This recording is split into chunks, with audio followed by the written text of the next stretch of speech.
Hello, and welcome to the Storied Human. My name is Lynn Thompson, and today my guest is Joan K. Peters. She was born in New York City and got her PhD in comparative literature from the University of Chicago. She's published a novel and two books about women and work, and is a professor emeritus of literature and writing at California State University at Channel Islands.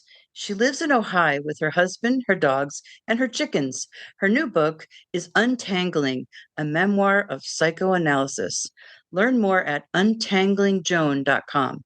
We're going to talk a lot more about that book, which is an amazing memoir. Written in the narrative style of Mary Karr, the author recounts her two analyses, one when she was in her 20s and another in her 60s, that form one continuous story of immense discovery and healing.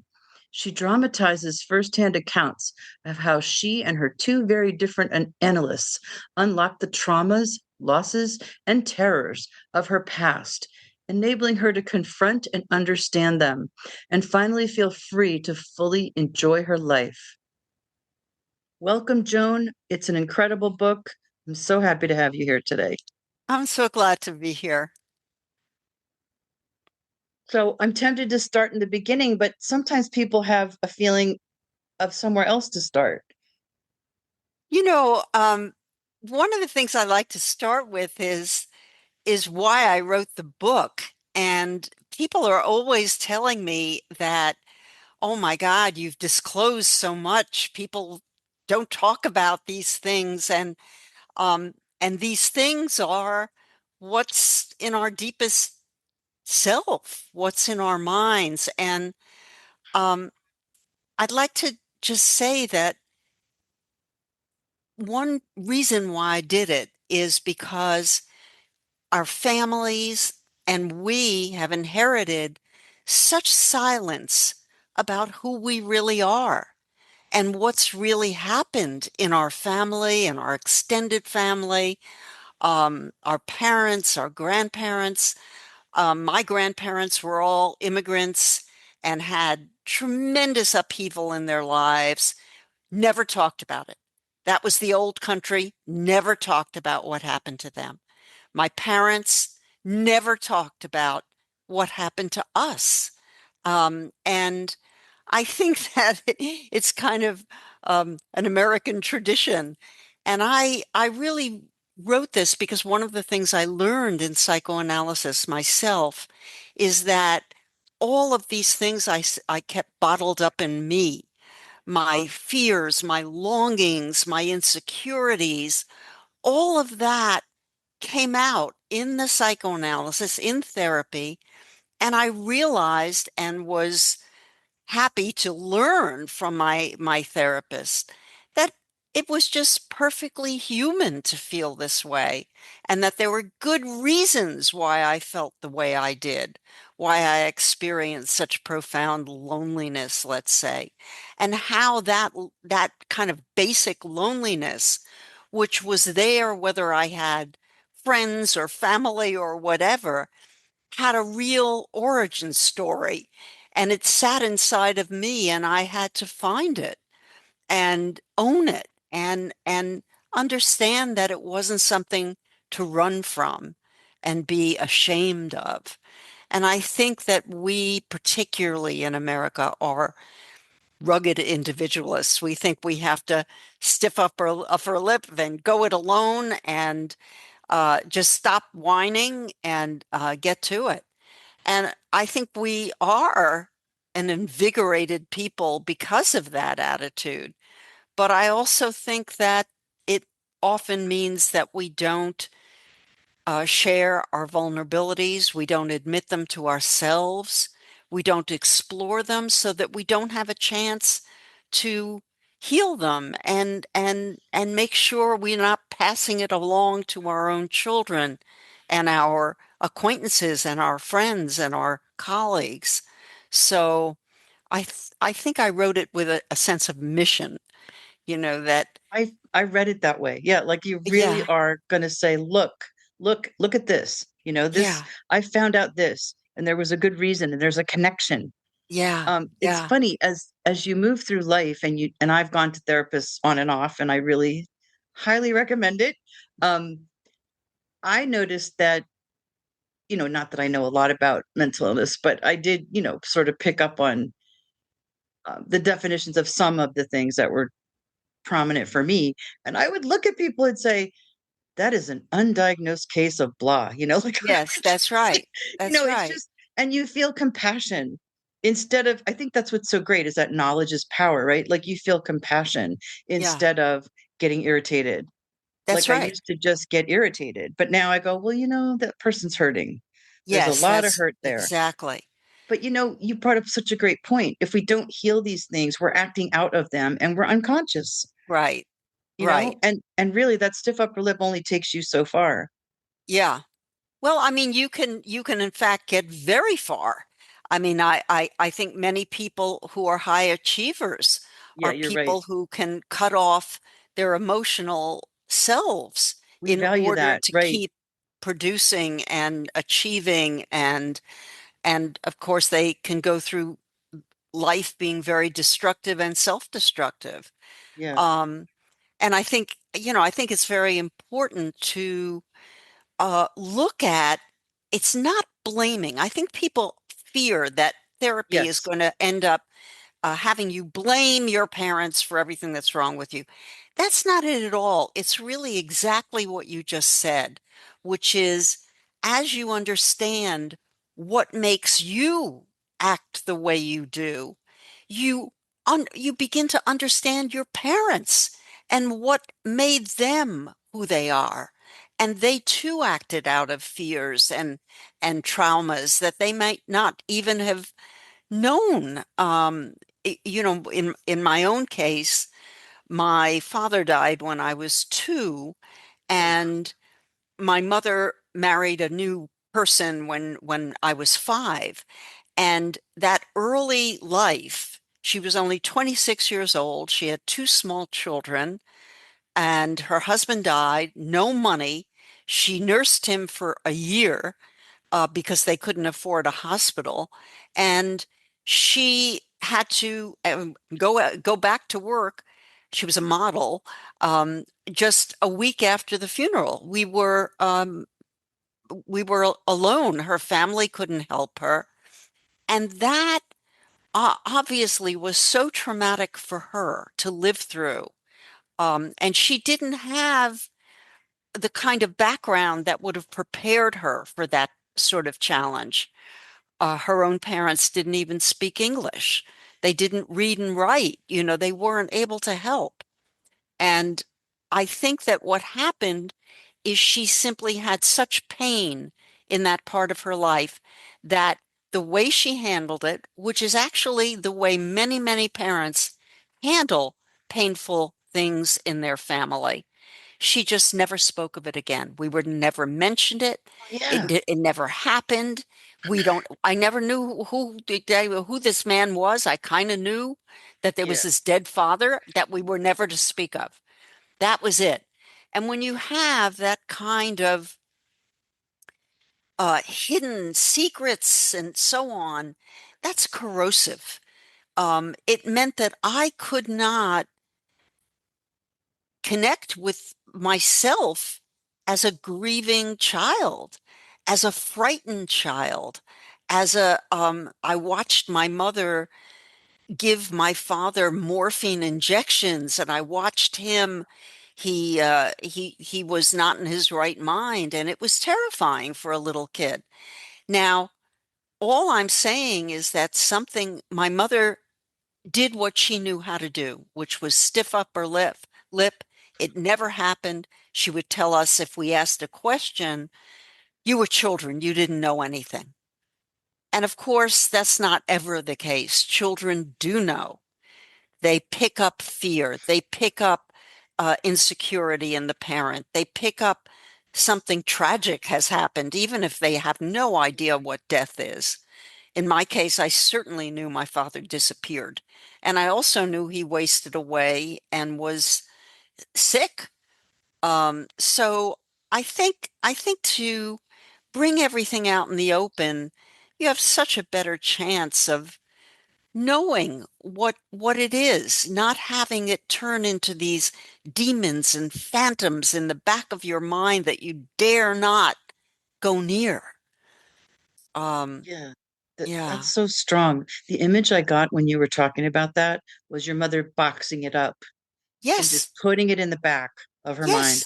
Yeah, Yes. it's such a prominent, important thing back then was that That's right. we don't, it will go away if we don't speak of it. It's like the That's power of right. not naming things. That's right. It's Yes, especially exactly. what men tend to do. They did a study Yeah. saying men think, well, if I don't name it, it doesn't Yeah. exist. It's not going to Yeah. bother me. And I think women do it too. People in grief do it. Yeah. Um, yeah, that comes up. That's so Yeah. strong. And that you started your life that way. That was your young life. Right. Right. And the other piece of that, which I think is so important, is that the rest of my childhood was very regular, very seemingly normal, as it is with many people. Yeah. Um, my mother and father gave us Christmas presents. They made sure there was food on the table and we ate together, and everything was orderly. But what I also learned in therapy is that a very ordinary life with decent parents who never locked you in the basement um, can also be traumatic. And in my case, my mother w- was was a very remote person. She wasn't warm and affectionate and cuddly, and I think a lot of it had to do with how traumatized she was by her own life, including being left with two babies and no money um, and a husband who died an awful death. And I think that the way she was is strong.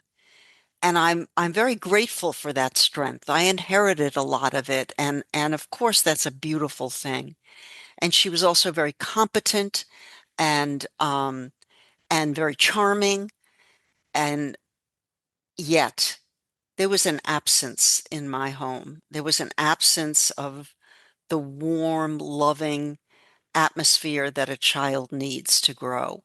And Yeah. what I learned in therapy, and again, it's not blame because I do understand what happened, is that my mother was unavailable to herself. She couldn't really be available with joy in parenting.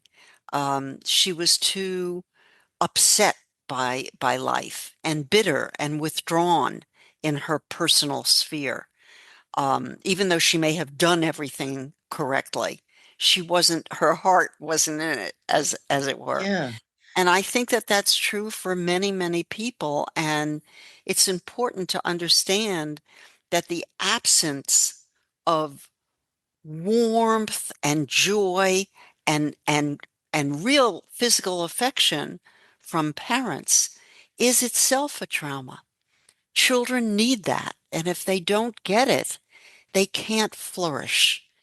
It's children are not, they can't just receive intellectual messages about you have a secure home. That's very good, but that's not enough. Children need to be held. They need to be, their fears need to be addressed, all kinds of things that I, as a parent, loved doing because Yeah. I think, in a way I didn't get it. But this is again not about blame. It's about turning turning the focus on yourself, which is what I learned to do in psychotherapy, and saying, how did this affect me? How did it affect me that my mother never hugged or kissed me? Now, as a grown up, you're almost ashamed to admit that. Oh, It's the need, the child need for that kind of physical affection and that kind of embrace of life. And I I think that what I did was um, press it all down, and and then, as you say, I acted it out in being too needy with my friends, with my with my lovers. And I didn't even know I was doing that, but it Right. came from You didn't know this, where it was coming from either, right? right, It's that unconsciousness that's so hard right. because That's right. you don't know why you're, but you keep repeating the same. I remember Yes, that feeling in my 20s of yes. having these patterns and saying, just going crazy, like, what am I doing? Right. Yeah. And But why do I feel that if this lover leaves me, I will die? right, I mean, it's never the case that you will the die, drama of it, right. I You know, might but there's die, that but not, terrible feeling. yeah. And One, yeah, yeah, one thing just also, to understand that, as you say.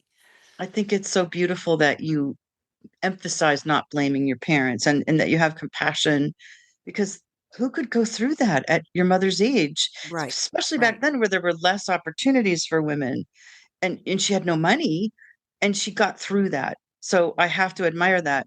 And I can speak to this myself because I know now I look back on my parents and I was lucky I had that warmth and I had that my parents really cherished me and I'm very grateful for that. And we had some problems later, but that's okay. As long as you get it when you're young. Um, Yeah, yeah. it really is so important to get it when you're young, you know? Mm-hmm. Mm-hmm. But I looked back on my parents and they had left their childhood homes and no one left Pennsylvania back then. And they had moved to a whole new state for a whole new job. They had no money, two little kids. They were both in their 20s and both of them had lost both of their parents. Oh, I understand that is hard to get through. One yeah. parent is hard to get through. Yeah. Losing four and having to Oh go my. through all that, and you're so young. So I Yeah. have compassion for them in a way that I didn't before. And I think Yeah. that's really important to connect with that and say, That's look, right. that my poor mom, my poor dad, they had their own things, and That's you're right. right. Nobody, well, back then nobody talked about anything, Right. you weren't That's allowed right. to talk about anything. And I would even go so far as to say you were shamed if you did, That's right. Or if you wanted to, right? especially when your parent cut it off and made you feel like there was something wrong with wanting to connect Right. in some of the sadnesses of life. Like you could Yeah. only connect when everything Yeah. was fine. Everything's okay, right? Yeah. Everything's okay. I even got that from my peer group growing up Yeah. that I thought too much and I was too sensitive and I make too Yeah. much of a big deal out Yeah. of everything. And Yeah. and I realize now when you look back, I didn't make too much of a big Right. deal out of everything. I just felt a lot and said it. Yeah. But that was they put the kibosh on that because That's everybody right. needs to maintain this certain way of being. It's like Well, you don't know the rules, you don't know the rules. yeah. And I think part of what you're expressing, which is very moving to me, is the wish to connect with others about those sensitive feelings. And that brings us back to the original theme that I mentioned about this mission Yeah. of having people admit and look at, acknowledge, and share their Yeah. feelings. One of the sweetest responses I got to my book was somebody saying, um, you make me feel like I want to be real with people too. You Yes. know? That's how I felt reading it. You were just so Yeah, honest and open, and you invite people to feel that's their right. own connections. You know, you just said something amazing to me. I think that's the whole reason I have this podcast. So I'm still trying to connect, and I found a way to do it on a bigger scale because I Yeah, have such a need to do that and to yeah. bring people's messages forward and to share. I mean, I always say you never know who's listening to us and you never know who you're going to help.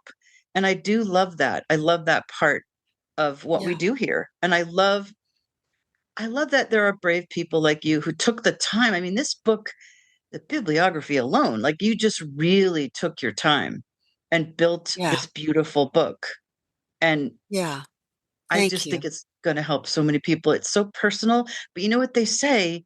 The more personal something is and The more more detailed, the more, universal. yeah, Yeah. it's so weird, but it does work that way. And I'm just so struck with now what made you feel that mission? Like what propels someone forward to do something like that?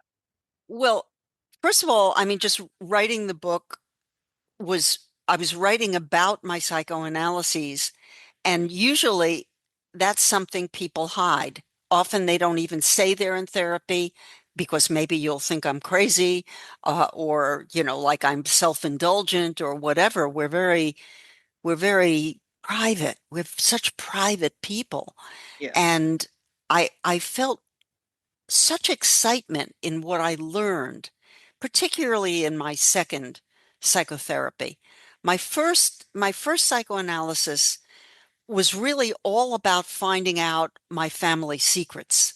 My analyst would push me back out into the world to go find cousins, aunts, uncles I may Oh, have never wow. met, To put it together, and you were find out. 28, right? You were in your Yeah, late 20s?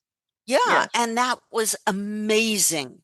That is Um, amazing. and I had, as I say, I what I had learned to do was just cut it all off and carry on. And I was very successful in the world.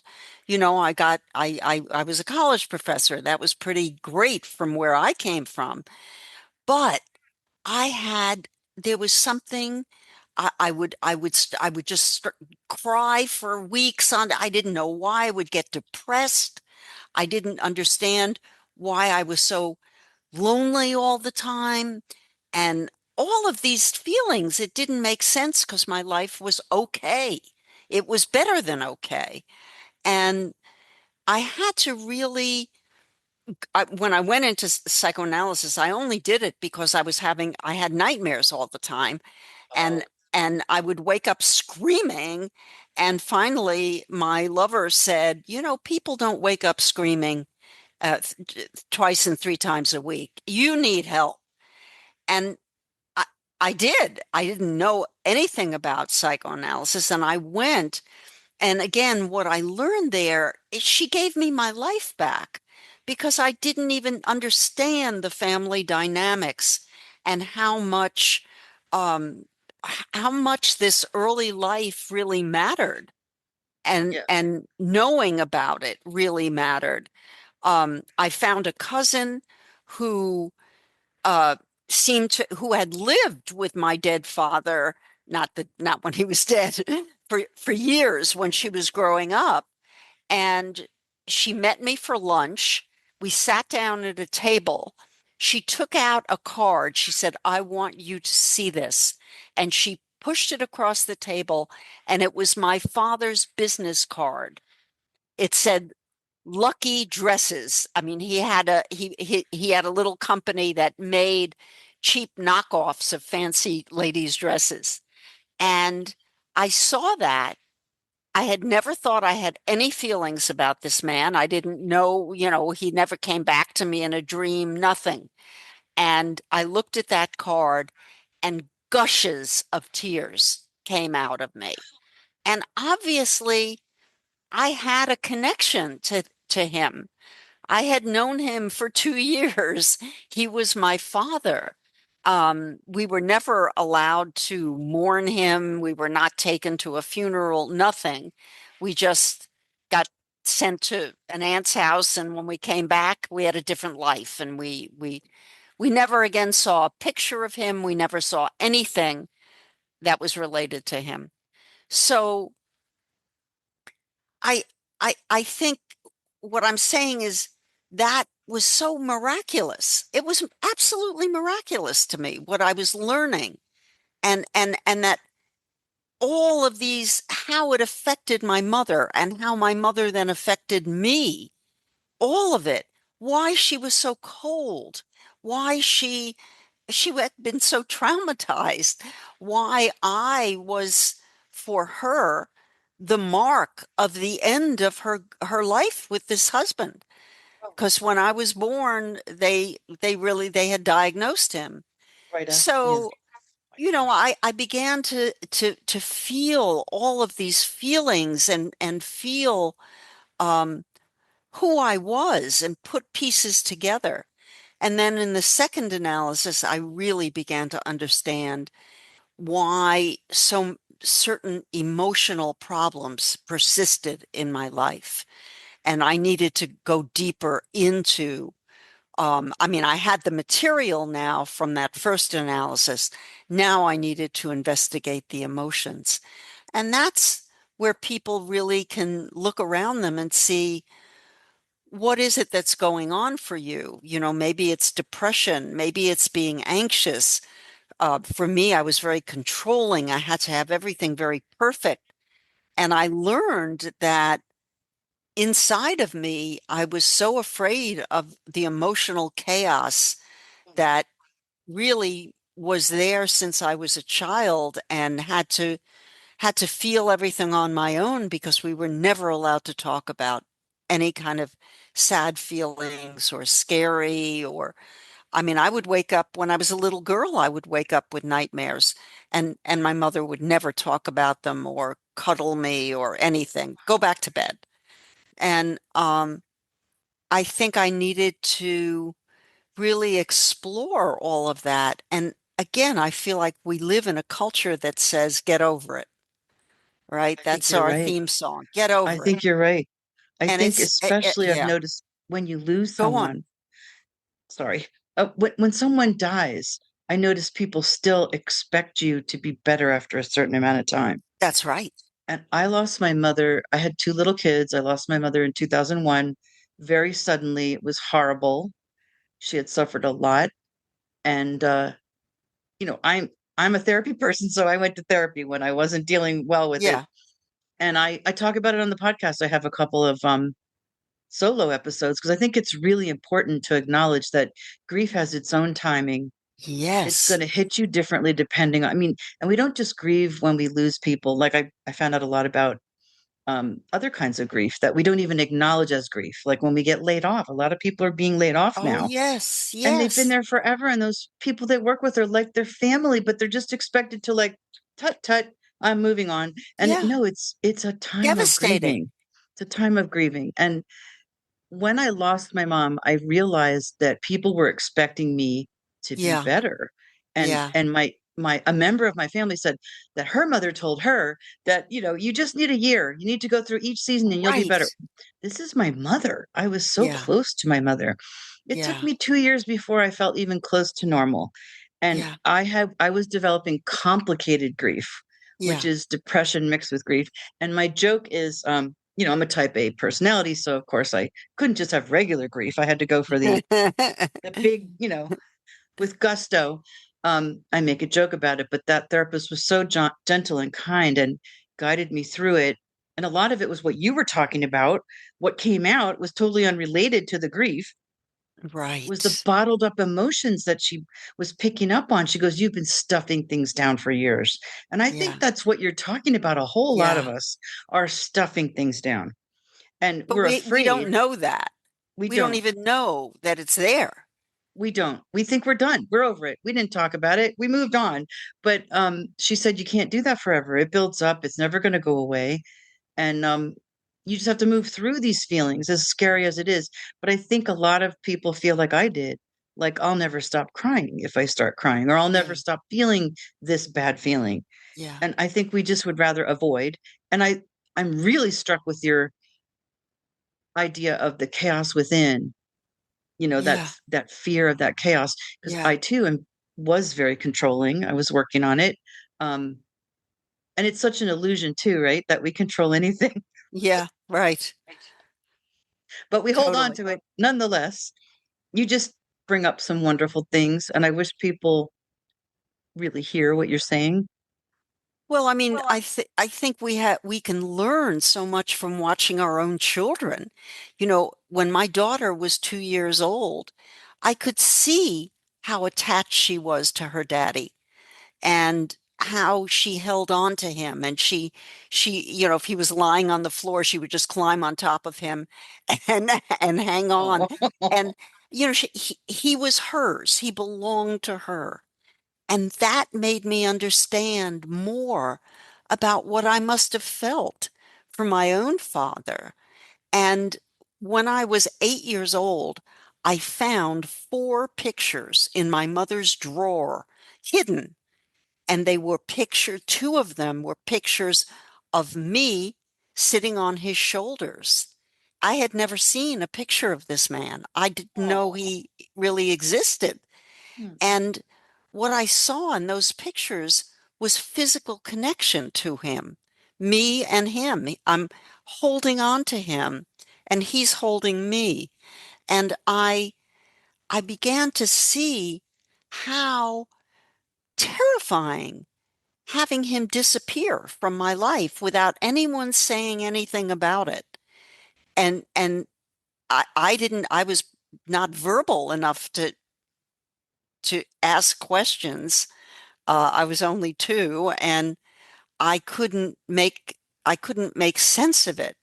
And what happens with small children when they can't make sense of things is you can see it. They begin to act out. They Yeah. begin um they may shut down. They're it's almost like creatures, like animals will curl up in a ball if things are um frightening and potentially life-threatening. And I think that we're almost ashamed of wanting to go into all of that detail, as if that's weak. That's just Wow. Yeah. somehow navel gazing. Well, I think that in order for us to really live our lives, we have to know our whole selves.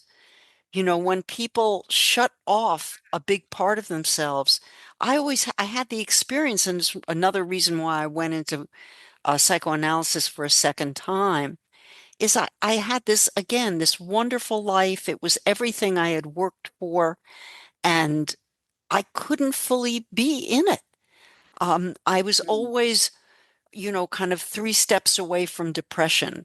If if I, if some friend, dear friend moved away, that kind of loss would would just throw me possibly into a depression.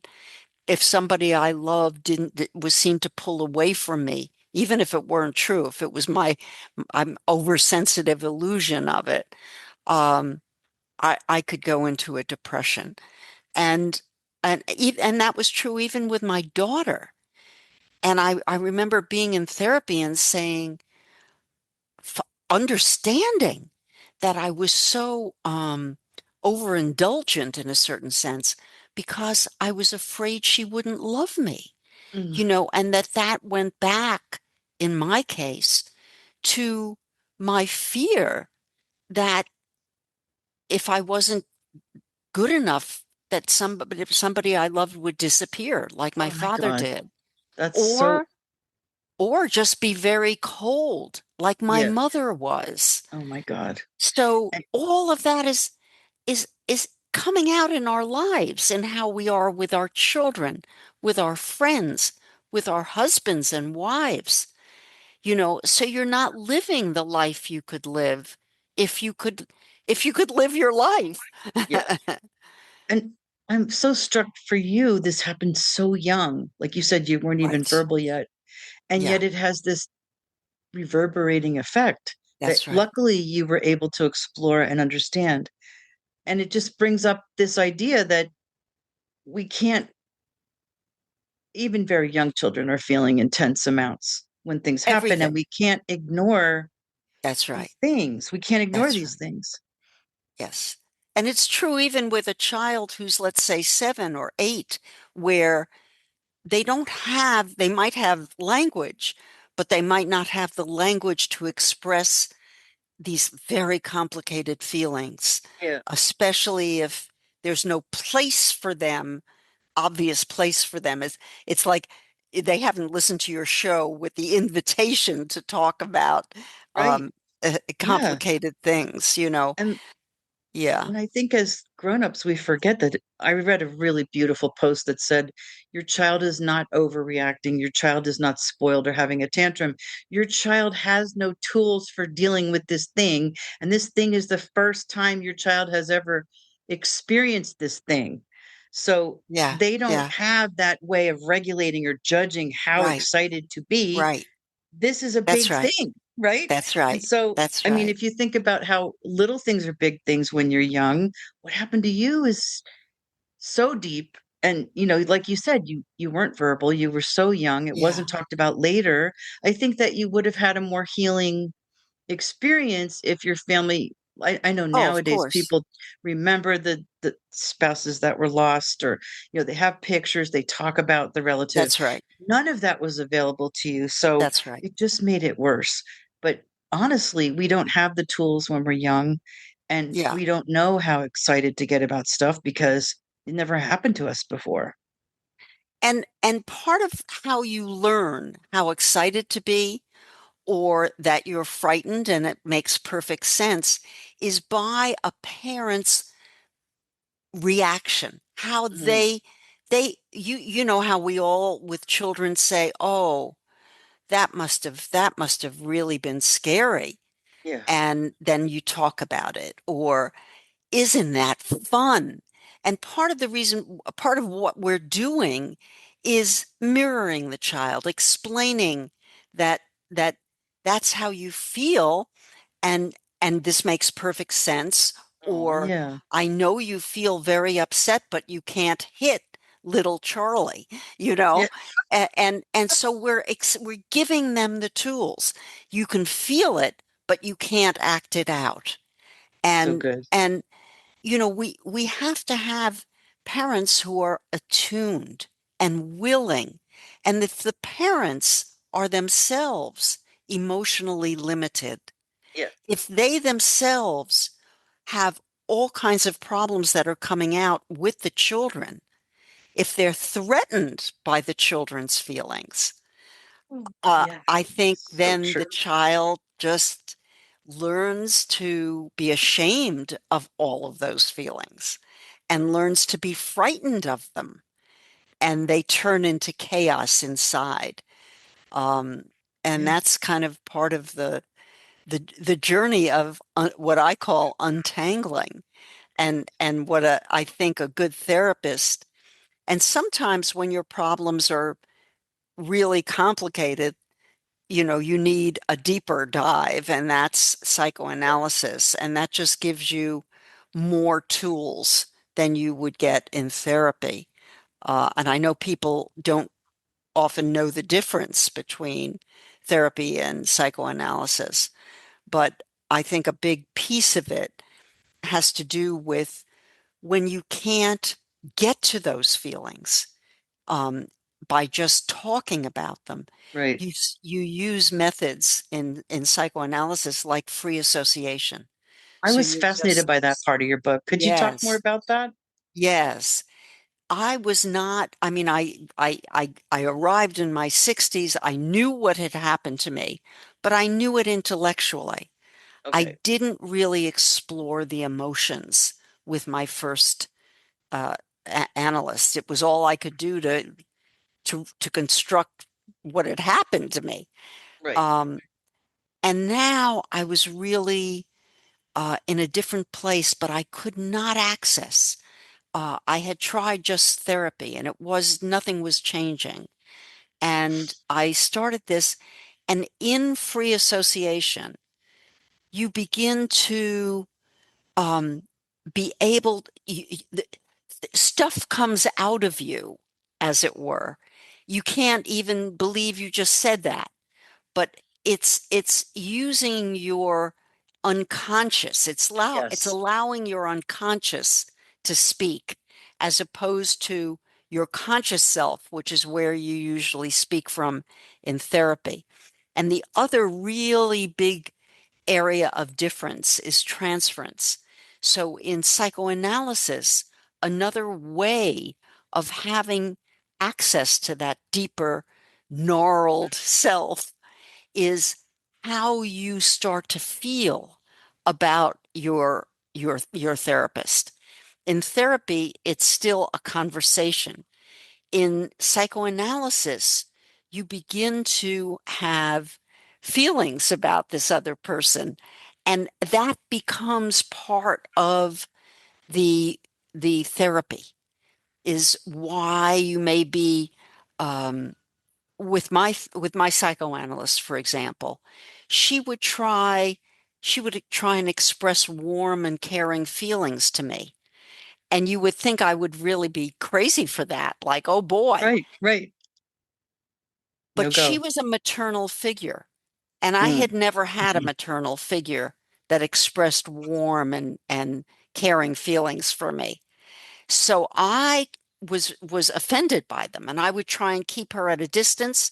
We're here to work on I'm doing my free association, and we're doing my dream analysis, and let's keep it to that, Oh, and I didn't even realize that what I was doing was acting out the only way I knew to be with a loving, caring figure, which a therapist is and should be. Um, and I had to work through that and allow us to connect in a very deep way and to really realize eventually this person loved me and I my loved her. gosh. That's so And amazing. Yeah. and I think it's almost what's happening in psychoanalysis is almost like reparenting. It's Oh, so deep I never thought of it that way. because there it is. It's an authority figure who has a doctor, no less, who is focused all the attention on you and on being attuned to you and able to do the kind of mirroring I talked about before and explain your feelings in a new way so you understand them better and to care about everything that happens to you. Well, that's what we all wanted in a parent, Sounds like and it. not everybody got it. Oh, But I'm just saying that really is part of the difference between therapy. I mean, therapy gives you some of that. Psychoanalysis just gives you a lot more. And sometimes when your emotional life got tangled up too much for therapy, you can take the next step. Especially, a lot of therapists are trained as psychoanalysts too, and they yeah. do both. So, Oh, that's so cool. yeah. You know, something went through my mind when you were describing that. I remember years ago, I don't, I think I read this technique where if a therapist asks you a question, you say, I don't know. And the therapist might say, well, what would you say if you did know? And they catch you off guard, right? Yeah, They catch you yeah, off guard and you just say it. that's And right. then I think there's that feeling, and I've had this myself in therapy, like, oh, well, I just said that. That's not relevant. And the Yeah, therapist knows better. that's right. That's exactly it. Yeah, It's very relevant. Yeah. it's very relevant. And in my case, a lot of what was inside of me and inaccessible to me came out in nightmares. I mean, so Oh, I you poor really needed. thing. I can't even Well, I mean, it's imagine. not.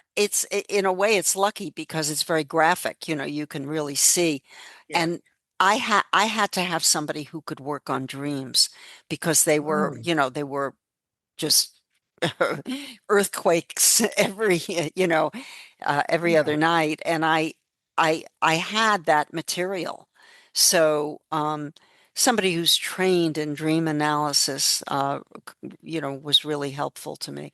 And that's actually how my my psychotherapy began when I was 27. I was pushed there by by my By the nightmares, nightmares. So they and served a purpose. Yeah. she really um, unraveled the nightmares to an extent. But when I when I was in my 60s, they came back, Oh and my God. my second psychotherapist did a much deeper analysis, and that was really the end of them. Then That's finally they amazing were to me. over. They were really your bellwether. Yeah, yeah, and I think that that's true when certain people who are troubled enough have it comes out in dreams, or by Yeah. the way, in psychosomatic. There Oh, are the people. illnesses. Yeah, that have no real They physical Yeah, I mean, basis. very often somebody will have, not that these things are not real, but they might be propelled Right. um, by by your uh, anguish. They're all part of And us, right? Yeah. yeah, maybe there's constant stomach aches, or for me, it was also restless legs or headaches all the time, or some sort of physical ailment that has a psychosomatic component for you. I Not think that's really everybody. I mean, important that you mentioned yeah, that because I don't think we talk about that enough. that's right. And And I people don't know if feel doctors are embarrassed trained, by it. medical doctors should be trained more in that. Yeah. Um, but the dream work is so cool that you had that. I actually had that as a component of a creative writing class years and years ago in college. And she was so fascinating, the professor. She would have us write down our dreams. She would have us go into our dreams. She would have us ask the There it characters is. in our dreams, ask them questions. Uh-huh. It was just a wonderful way to uncover what was Yes. there. I mean, it was Yes. part of the writing class, but it was also to help us understand ourselves. Yes. And I had the most interesting thing happen during that class. I had written a poem about my mother and her sister visiting their mother, my grandmother, in a mental hospital. They had sort of told me their version of it all these years later, and I had absorbed it. And as a writer, I had interpreted it and I wrote this poem. It just sort of came to me about their visit. And I guess I felt like I had no right to do that because I had dream after dream, which the professor helped me understand guilty dreams, like things I was Oh. taking that I shouldn't have taken. And Oh. I never would have connected all that. And I just That's want to right. tell people it can be that exhilarating to sort of Yes. to have that moment when you understand, oh, that's what my dreams are trying That's to tell me. exactly right. And it Yes. was so monumental because I was like, what's Right. going on? Like one of the dreams is so interesting. I was at a concert and I had to go to the bathroom and I couldn't, all the stalls were locked. So I had to crawl under and it was dirt. It was a dirt floor. And in the dirt were these jewels, these little golden Oh. earrings. And I grabbed them. I said, oh, these are beautiful. And I took them. And in another case, I went to an old house and there was an antique doll in the dirt floor of the basement and I took her. And so when I asked the doll, I literally went into that dream and asked the doll, she said, I'm so glad you found me. I've been here so long. Oh. And I got Oh. chills. And I thanked the teacher later. I said, you just cracked open a huge thing for me. And Yeah. I understand the guilt I have in Yeah. writing this poem. And that poem went on to win an award. I won an Wow. award that year, and I had to share the award with my roommate, who was my first podcast interview, by the way. She stole my friend. And I said, yeah, it's a cash prize. And I had to split it because she was a good writer. And they never had to split it before. But anyway, that was just so monumental for me, the work that can be done in dreams. And it Yeah. stuck with me. And I Yeah. always take my dreams seriously. I always question them. Yeah. I would Yeah. encourage listeners to do that, to spend time. I know people do dream Yeah. journals, but Yeah. I just think for everyone, I just want to do like a little plug for That's right. your dreams are trying to tell you something, right? Just like your nightmares were an alarm, right? Yes. Dreams. Yes. I And love this quotation I read. It said, the the day's events can affect your dreams that night, but the dreams that night affect the yeah. next day's events. They're that important. They're another half of your day.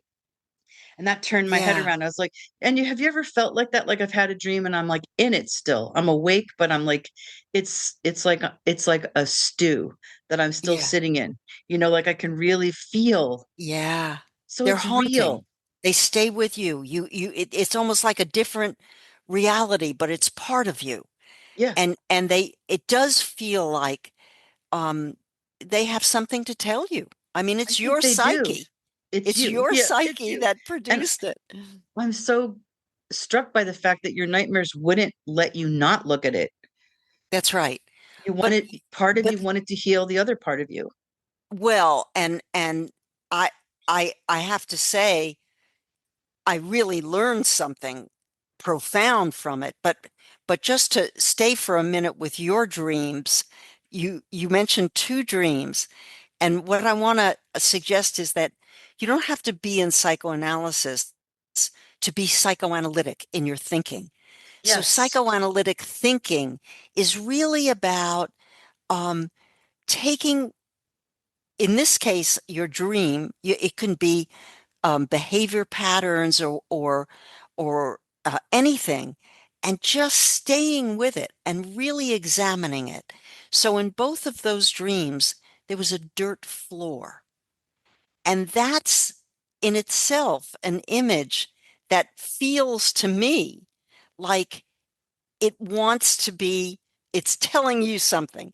That dirt floor is not random, you know? Yes, yes, And if you could just write that down, that dirt floor, and let yourself free associate, where does that take you? And let yourself go wherever it takes you. yeah, And really look at it and try and imagine what it could mean to you. It's something. What is dirt to you? What is a dirt floor? The two both have treasures. yes, And that's very unusual. So you not only have a dirt floor, you have a very unusual dirt floor with right. with the treasures in them. And that's something to begin journaling and working with and staying with and taking seriously. It can tell you something. So in my case, the nightmares that came back in my 60s was same nightmare, just different versions of the Oh, same nightmare. It would wow. always be, there would be a couple of men, it could be one man, a woman, it didn't matter, but they were killers. And they were Oh my coming gosh. they were coming to me. I understood this, that maybe I left a door open. Maybe it was I'm out in the middle of um, nowhere looking for a house that I'm supposed to find, and um, there are wild animals, and I can see that there's a tiger, and I know it's hungry and I'm out there alone. So the killer doesn't have to be human, but it can be a hunter with a gun, and I know he's going to kill me. So it's always that. And the theory is that it's your dream, you've created it. And finally, my analyst explained to me that one part of me was killing off another part of me. Oh my God. So I had because it's both, it's you're everything in the dream. I had split it off into two parts. One is me uh, as a recognizable me, and I'm terrified, and I because I know that this guy is, and that's when I would wake up screaming when I know I'm it's the end for me. I know I'm going to get killed, and so then it really took a lot of heartfelt examination to Wow. understand what I was trying to kill off in myself. And and that took a real connection with how I was responding to my analyst. I was so afraid of needing her, loving her. I would only have one of the chapters in my book is called Her Work and Mine, because that's the way I saw our relationship.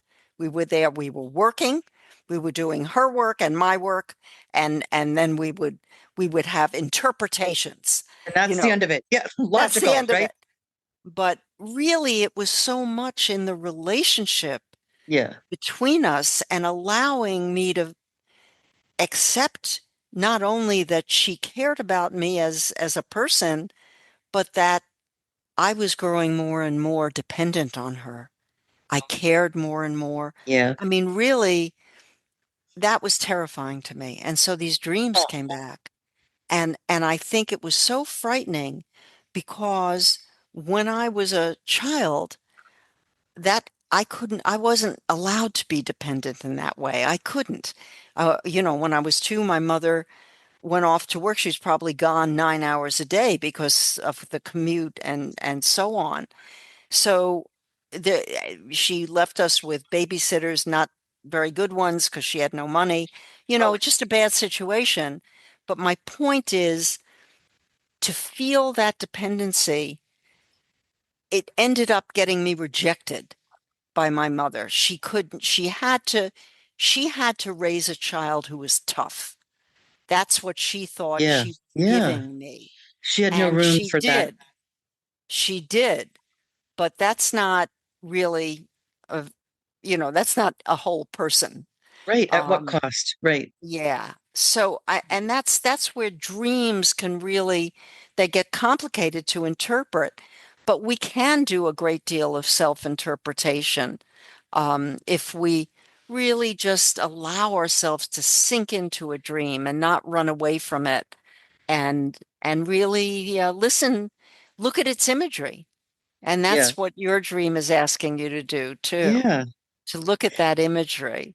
It was And amazing, actually, because when yeah, my aunt came to visit us from California, she read that poem, and I was so scared. And my mother had read it, and they looked at each other and they looked at me. And my aunt said, "How could she know? How could she know this?" And it was yeah. so validating Oh, that somehow I yes. did know. Somehow I did know. And Yes. I was just going to say, so much of what you're saying, I do through poetry.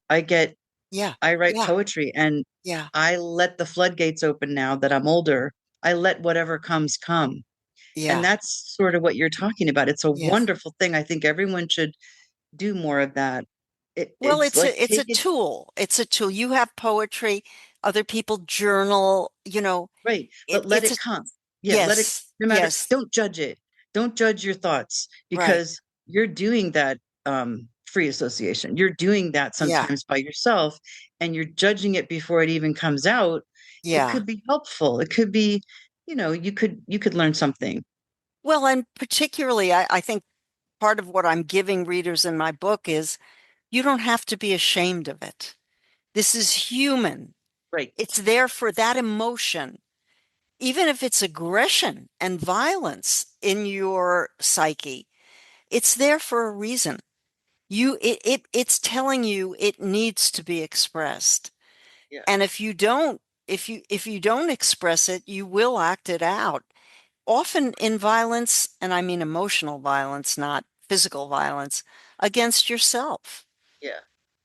Um, I mean, in a kind of crazy way, I was killing off a part of me Yeah. that I thought was unacceptable or dangerous to feel, you You know. had to look at that. And it took a while, Yeah, right, to and figure that out. uh-huh, Well, what do we exactly. say? What do we say? We say, I am my own worst enemy. We say that.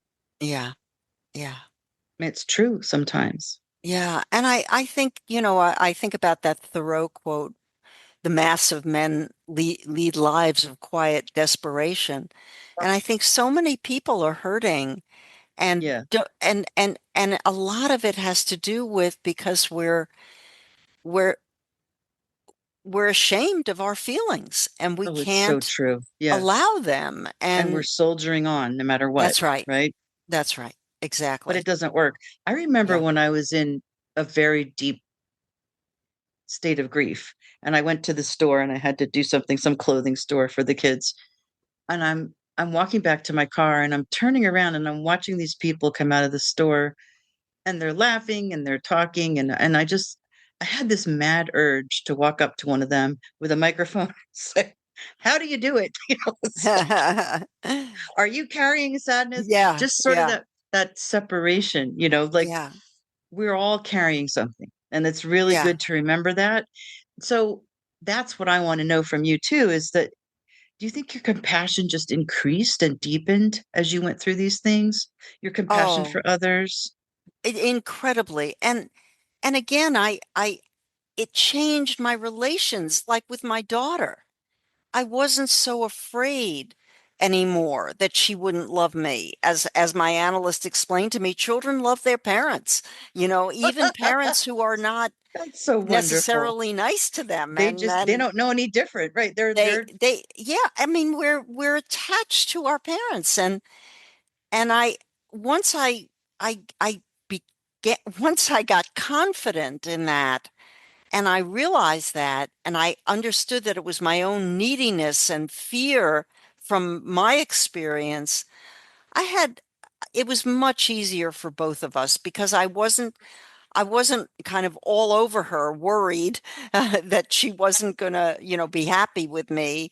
And I gave her more space, and I had more space, and I could just let her be and know that we were deeply connected as mother and daughter.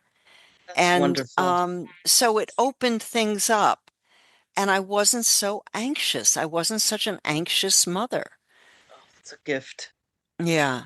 And I think that that's very, that's very typical is we act out our insecurities with our children, you know. Do.